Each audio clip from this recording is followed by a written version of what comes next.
నమస్తే, welcome to Suman TV. సాధారణంగా 50 ఏళ్ళు దాటినటువంటి పురుషుల్లో ఎక్కువగా కనిపించేటువంటి సమస్యల్లో ప్రోస్టేట్ గ్రంథి పెరగడం అనేది ఎక్కువగా చూస్తూ ఉంటాం. సో మూత్రం ఎక్కువ సార్లు రావటం, తక్కువగా రావటం, రాత్రులు ఎక్కువ సార్లు లేవటం, సో చాలా ఇబ్బంది పడుతూ ఉంటారు. ఇంత ఇబ్బందిని అనుభవించలేక చాలామంది సర్జరీకి వెళ్ళిపోదామని అనుకుంటూ ఉంటారు. కానీ సర్జరీకి వెళ్ళాల్సిన నెసెసిటీ అనేది లేకుండా ఇప్పుడు మనకి ప్రోస్టాటిక్ ఆర్టరీ ఎంబోలైజేషన్ అనే కొత్త విధానం మనకు అందుబాటులోకి వచ్చేసింది. సో ఇది ఏ రకంగా మనకి ఉపయోగపడుతుంది, దీనివల్ల ఉన్నటువంటి బెనిఫిట్స్ ఏంటనే విషయాన్ని తెలియజేసేందుకు మనతో పాటు ఉన్నారు డాక్టర్ అర్జున్ రెడ్డి గారు, interventional radiologist from Rivia vascular centre, Gachibowli. Hello sir.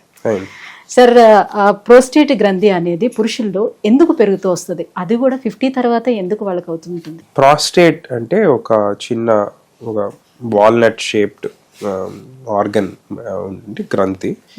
మన మెన్కి యూరినరీ బ్లాడర్ కింద ఇది జనరల్ గా ఉంటుందండి. సో ప్రతి మగవారికి ఉంటుంది. ఇది నార్మల్ పర్సన్ లో ఒక 20 grams 20 ml సైజ్ ఉంటుంది. సో వయసు వచ్చే కొద్ది యూజువలీ 45 and above కానీ చూస్తే దాదాపు ఇద్దరు మగవాళ్ళు ముగ్గురులో ఇద్దరికి ఈ గ్లాండ్ వాసేది అనేది మనం చూస్తుంటాము. సో ఈ వాపు వచ్చినప్పుడు దీనివల్ల ఎక్కువగా ఎదుర్కొనే ఇబ్బందులు యూరినరీ సమస్యలు వస్తాయి. ఎందుకంటే యూరిన్ పైపు ప్రాస్టేట్ గ్లాండ్ లోపల నుంచి వెళ్తుంది కాబట్టి. సో ఈ గ్లాండ్ వాసినప్పుడు ఆబ్వియస్లీ ఆ పైప్ పైన ఎఫెక్ట్ పడి యూరిన్ అబ్స్ట్రక్షన్ వల్ల వచ్చే ఇబ్బందులు అయితే వస్తుంటాయి. సో ఇది ఎక్కువగా ఇది ఒక హార్మోన్ డిపెండెంట్ ప్రాసెస్. సో మగవారికి కొంచెం ఏజ్ వచ్చే కొద్దీ ఈ ఆండ్రోజన్ అంటే టెస్టోస్టిరోన్ మగవారికి ఉండే హార్మోన్స్ లో ఉండే ఇంబ్యాలెన్సెస్ వల్ల ఈ గ్రంథి హార్మోన్ రెస్పాన్సివ్ అన్నమాట. అంటే ఇంకా అది టెస్టోస్టిరోన్ రెస్పాన్సివ్ కాబట్టి హార్మోన్ ఇంబ్యాలెన్సెస్ వల్ల గ్రోత్ అనేది జరుగుతుంటుంది. సో ఇది గ్రో అయినప్పుడు నేను చెప్పినట్టు యూరినరీ సిమ్టమ్స్ తో చాలా మంది చాలా సంవత్సరాల కొద్ది కూడా ఇబ్బందులు పడుతుంటారు. వారికి ఈ ప్రాస్టేట్ వాపు వల్లనే ఆల్మోస్ట్ చాలా మంది వరకు 50% 70% ఆఫ్ ది పీపుల్ కి ప్రాస్టేట్ ఆర్గన్ అనేది ఒకటి ఉంది, అది వాసినప్పుడు ఇబ్బందులు వస్తాయని కూడా తెలియకుండా అది జస్ట్ ఏజ్ రిలేటెడ్ ప్రాబ్లం అని చాలా మంది దాన్ని ఇగ్నోర్ చేస్తుంటారు. సో అది కొంచెం బాగా ప్రోగ్రెస్ అయ్యే కొద్దీ బ్లాడర్ పైన కూడా యూరినరీ బ్లాడర్ పైన కొన్ని పర్మనెంట్ డ్యామేజ్ వల్ల కొంచెం పర్మనెంట్ చేంజెస్ ఏర్పడి దాని వల్ల కూడా చాలా మంది ఇబ్బందులు ఎదుర్కొంటుంటారు. సో ప్రోస్టేట్ ఎన్లార్జ్ కి లేకపోతే ప్రోస్టేట్ క్యాన్సర్ కి డిఫరెన్స్ ఏంటి, ఎట్లా తెలుసుకుంటారు? అంటే సిమ్టమ్స్ కూడా ఎట్లా ఉంటాయి రెండిట్లో? సో ప్రాస్టేట్ క్యాన్సర్ అనేది ఆబ్వియస్లీ అంటే క్యాన్సర్ అంటేనే వేరే దగ్గరికి స్ప్రెడ్ అయ్యే అవకాశం ఉంటుంది అండ్ అన్కంట్రోల్ గ్రోత్ అని అంటారు. సో ఈ ప్రాస్టేట్ క్యాన్సర్ కాకుండా ఇంకొక కండిషన్ మనం ఏదైతే మనం ఫోకస్ చేస్తున్నామో దాన్ని బినైన్ ప్రాస్టెటిక్ హైపర్ప్లేషియా అని అంటారు, BPH. సో బినైన్ అంటేనే నాన్ క్యాన్సర్స్ అని.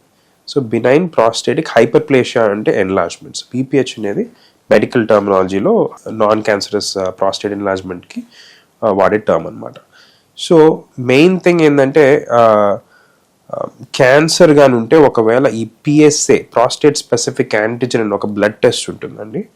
సో ప్రాస్టేట్ నుంచి ఒక ఈ ప్రాస్టేట్ స్పెసిఫిక్ యాంటిజెన్ అనేది బ్లడ్ లోకి సెక్రీట్ అవుతుంది, అంటే బ్లడ్ లోకి రిలీజ్ అవుతుంది. సో క్యాన్సర్ లో ఇది కొంచెం ఎక్కువ ఉంటుంది, అదే నాన్ క్యాన్సరస్ ఎన్లార్జ్మెంట్ లో అంత ఎక్కువ ఉండదు. సో ఒకవేళ PSA కొంచెం హై ఉంటే యూరాలజిస్ట్ జనరల్ గా ఈ ట్రాన్స్రెక్టల్ ఎగ్జామినేషన్ అంటే ప్రాస్టేట్ ని రెక్టమ్ ద్వారా కొంచెం పాల్పేట్ చేస్తారు. అక్కడ ఏమన్నా హార్డ్ గా అనిపించినా లేదంటే జస్ట్ ఈ PSA వెరీ హై ఉన్నా ఒక MRI ఆర్డర్ చేస్తాము. సో లాస్ట్ 15 years నుంచి MRI స్కాన్ రోల్ చాలా పెరిగింది ఈ ప్రాస్టేట్ క్యాన్సర్ డయాగ్నోసిస్ లో, ట్రీట్మెంట్ లో. ఈరోజు MRI is a vital component. So ఒకవేళ MRI చేయించగలిగితే మనం ఆల్మోస్ట్ చాలా వరకు 90 to 95% of the significant cancers అంటే ఏదైతే ఈ ప్రాస్టేట్ అంటే ట్రబుల్ చేసే క్యాన్సర్స్ వరకు 90-95% మనం MRIలోనే ఐడెంటిఫై చేయగలుగుతాము. సో MRI పాజిటివ్ ఉంటే వాళ్ళకి బయాప్సీ ఆర్డర్ చేస్తాము.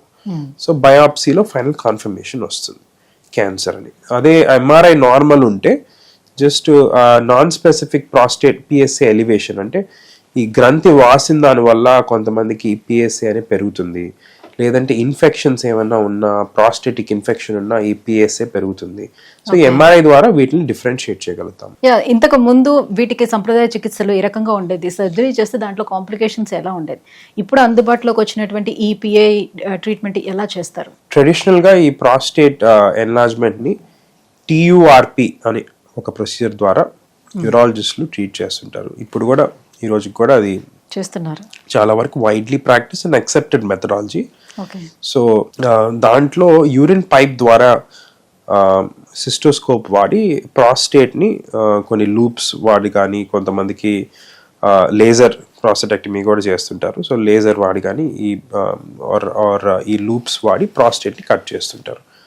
సో దీని ద్వారా వచ్చే కాంప్లికేషన్స్ కానీ చూస్తే కొంతమందికి మోస్ట్ సిగ్నిఫికెంట్ అంటే అందరూ కొంచెం వరింగ్ కాంప్లికేషన్ కానీ చూస్తే ఈ యూరిన్ పైప్ అనేది ఈ ప్రొసీజర్ చేసేటప్పుడు డ్యామేజ్ అయ్యే అవకాశం ఉంటుంది. ఆబ్వియస్లీ యూరిన్ పైప్ అనేది చాలా చిన్నది, స్కోప్ పెట్టి మ్యానిపులేషన్ చేసినప్పుడు అక్కడ ఆ యూరిన్ పైప్లో డ్యామేజ్ అయ్యి యూరినరీ పైప్ స్ట్రక్చర్ ఏర్పడే అవకాశము ఒక 3 to 5% అంటే మనం డేటాలో చూస్తుంటాము. It varies from surgeon to surgeon and area to area. But ఈ స్ట్రక్చర్ ఏర్పడితే దానివల్ల వచ్చే ఇబ్బందులు కొంచెం it's quite challenging to deal with అండి. అది ఒకసారి వస్తే ట్రీట్ చేసిన తర్వాత కూడా మళ్ళీ తిరిగి రికవర్ అయ్యే అవకాశము ఉంటుంటుంది యూరినరీ స్ట్రక్చర్స్లో.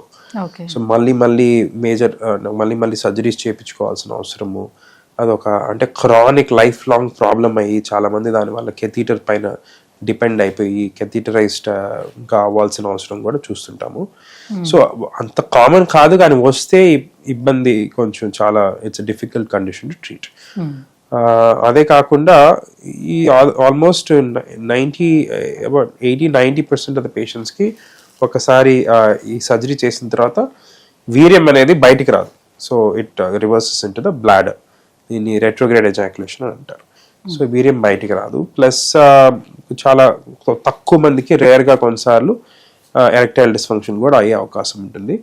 అండ్ ఇంకొంతమందికి చూస్తే కానీ యూరినరీ లీక్స్, ఎక్కువ రోజులు కెథీటర్ పైన ఉండాల్సిన అవసరము అండ్ ఇన్ఫెక్షన్స్ అయ్యే అవకాశం ఉంటుంది. సో ఇవన్నీ కానీ చూస్తే కూడా ఒక 5 to 8% ఆఫ్ ద పేషెంట్స్ ఈ సర్జరీ చేయించుకున్న తర్వాత కాంప్లికేషన్స్ ఎదుర్కొనే అవకాశం ఉంటుంది.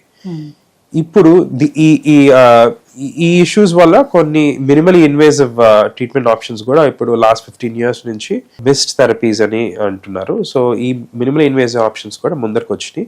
దాంట్లో one of the oldest technique అనేది ప్రాస్టేట్ ఆర్టరీ ఎంబలైజేషన్. ఇప్పుడు ఆల్మోస్ట్ 15 years నుంచి ఆల్రెడీ ఆ ప్రొసీజర్ వెస్టర్న్ వరల్డ్లో దానికి డేటా, రీసెర్చ్, ఎవిడెన్స్ అన్నీ ఏర్పడి ఈరోజు FDA అప్రూవల్ ఉంది ఈ ప్రొసీజర్కి. యూరోపియన్ న్యూరలాజికల్ అసోసియేషన్ గైడ్ లైన్స్లో కూడా ఇది ఒక accepted treatment modality. So EUA guide lines అంటే అది యూరాలజిస్ట్కి రికమెండేషన్స్ అనమాట. యూరోప్లో ఏదైతే ట్రీట్మెంట్స్ వస్తున్నాయో అది యాక్సెప్టెడా కాదా అనేది గైడ్ లైన్స్లో రీసెర్చ్ పట్టి ఒప్పుకుంటారు. దాంట్లో కూడా ఈరోజు ప్రాస్టేటిక్ ఆర్టరీ ఎంబలైజేషన్ అనేది ఒక accepted methodology for treating enlarge prostate. So prostatic artery ఎంబలైజేషన్లో లైక్ ఎనీ అదర్ ఎంబలైజేషన్ అంటేనే బ్లడ్ వెజల్స్ ద్వారా వెళ్ళి కొన్ని పార్టికల్స్ వాడో లేకపోతే కొన్ని డివైసెస్ వాడి బ్లడ్ సప్లై ఒక ఏరియాకి కట్ ఆఫ్ చేస్తాం, అంటే ఆ బ్లడ్ సప్లై ఆపేస్తాం. సో ఈ రక్త సరఫరా లేని దానివల్ల ఆ ఆర్గన్కి ఆక్సిజన్ కానీ ఆహారం కానీ అందక అది ఆ ఏరియా చనిపోయి కొంచెం సైజ్ తగ్గిపోతుంది. సో ఈ ప్రాస్టేట్కి సేమ్ వే ఒక చిన్న మైక్రో కెథీటర్ ద్వారా ఒక శాండ్ పార్టికల్స్ టైప్ ఉంటాయండి. ఆల్మోస్ట్ 1/10 of an mm ఉంటుంది. ఈ శాండ్ పార్టికల్స్ లాంటి ఎంబోస్పియర్స్ అని అంటాము. ఈ కెథీటర్స్ ద్వారా ఇంజెక్ట్ చేసి ప్రాస్టేట్కి వెళ్ళే బ్లడ్ సప్లై బ్లాక్ చేసిన దానివల్ల అది సైజ్ ష్రింక్ అయిపోయి యూరినరీ పైప్ పైన పడే ప్రెషర్ తగ్గి యూరినరీ సిమ్టమ్స్ రిలీఫ్ అవుతాయి. ఓకే. ఈ ప్రొసీజర్ అంతా కూడా ఎంతసేపు సమయం పడుతుంది చేయడానికి? అండ్ చేసిన తర్వాత కూడా వాళ్ళకు ఉన్నటువంటి ఆ సిమ్టమ్స్ అన్ని కూడా తగ్గడానికి ఎన్ని రోజులు టైం పడుతుంది? ఈ ప్రొసీజర్ అయితే ఒక 2 to 2.5 hours, సమ్ టైమ్స్ కొంచెం around on average 2 to 2.5 hours అవుతుంది. కొంతమందికి ఇంకా తక్కువలో కూడా అవ్వచ్చు. అండ్ యూజువలీ అనస్థీషియాలో ఉండరు పేషెంట్స్ అందరూ అవేకే ఉంటారు. సో సింపుల్ లోకల్ అనస్థీషియా ఒక చిన్న ఇంజెక్షన్తో ఇది ఒక యాంజియోగ్రాఫిక్ ప్రొసీజర్. యాంజియోగ్రామ్ అంటే మన అందరికీ తెలుసు, Yes. ఈ గుండెలో స్టెంట్స్ పెట్టడం కానీ ఇదంతా యాంజియోగ్రాఫిక్ అంటారు. సో సేమ్ వే ఒక చిన్న ఇంజెక్షన్ ఇచ్చేసి బ్లడ్ వెసల్స్ ద్వారా పోతాం కాబట్టి లోపల రక్తనాళాల లోపల స్పర్శ ఉండదు. సో వాళ్ళకి జనరల్ అనస్థీషియా అవసరం ఉండదు. కాకపోతే ప్రాస్టేట్కి వెళ్ళే రక్తనాళాలు చాలా చిన్నవి ఉంటాయి. సో దాన్ని నావిగేట్ చేయడానికి కొంచెం టైం పడుతుంది కాబట్టి 2.5 hours అవుతుంది ప్రొసీజర్. సో పిఐఈ ట్రీట్మెంట్ తర్వాత ఎవరి దగ్గర నుంచి ఎలాంటి కంప్లైంట్స్ రాలేదో, వాళ్ళ సెక్షువల్ లైఫ్లోనే ఎలాంటి ప్రాబ్లమ్స్ వచ్చాయి ఏంటి అని? సో మెయిన్ థింగ్ ఏంటంటే ఈ రెట్రోగ్రేడ్ ఎజాక్యులేషన్ ఏదైతే మన టీయూఆర్పీలో ఆల్మోస్ట్ 100% అవుతుందో మనకి ఇక్కడ ఒక 10% to 12% రేట్ ఉంటుందండి. అది కూడా ఒక టైం ఇంప్రూవ్ అవ్వచ్చు. సో అది కాకుండా ఎరెక్టైల్ డిస్ఫంక్షన్ అనేది చాలా రేర్ ఉంటుంది దీంట్లో, అంత మనం చూడము అంత ఫ్రీక్వెంట్గా. అదర్వైజ్ సెక్షువల్ సైడ్ ఎఫెక్ట్స్ అయితే ఈ ప్రొసీజర్కి అంతా ఉండవు. Thank you sir. సో ఈ ప్రోస్టేట్ గ్రంథి అనేది పెరగడానికి కారణాలు అండ్ దానికి అందుబాటులో వచ్చినటువంటి ట్రీట్మెంట్ గురించి కూడా ఎక్స్ప్లెయిన్ చేసినందుకు thank you so much. So years చూస్తున్నారు కదా, 50 years దాటిన తర్వాత మాక్సిమం మనం మేల్స్లో చూసుకున్నట్లయితే ఈ ప్రోస్టేట్ ఎన్లార్జ్ అనేది ఎక్కువ మంది అనుభవించేటువంటి సమస్య. సో ఇకపై నుంచి ఆ సమస్యను అనుభవించాల్సిన నెసిటీ అనేది లేదు, ఎందుకంటే మనకి లేటెస్ట్ అడ్వాన్స్డ్ టెక్నాలజీ అందుబాటులోకి వచ్చింది, అదే పిఐఈ ట్రీట్మెంట్. సో ఎవరైనా ఇటువంటి సమస్యతో బాధపడుతున్నట్లయితే కింద స్క్రోల్ అవుతున్నటువంటి నెంబర్కి కాల్ చేయండి, రివ్యూ వాస్కులర్ సెంటర్ని అప్రోచ్ అవ్వండి. Thank you.